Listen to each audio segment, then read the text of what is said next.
দর্শক, বাম্পার ফলন হলেও আলুর দাম না থাকায় আলু বিক্রি করতে পারছেন না নীলফামারীর চাষিরা।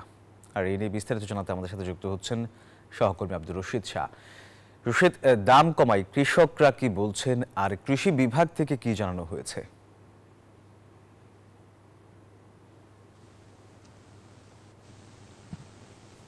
ধন্যবাদ আপনাকে। আমি আছি নীলফামারী সদরের পঞ্চপুকুর এলাকায়।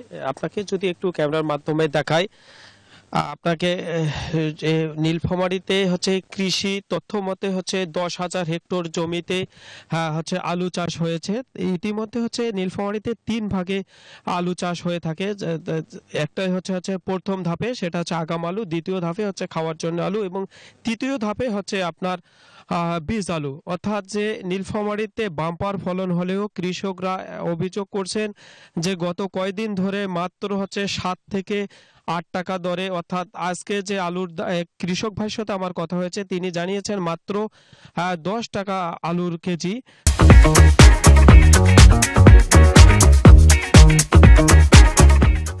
তবে এই 10 টাকা কেজি যদি বিক্রি করে কৃষকরা, তারা হচ্ছে প্রতি কেজিতে হচ্ছে 5 থেকে 60 টাকা তারা লস করবেন বলে আমাদেরকে জানিয়েছেন কৃষকরা।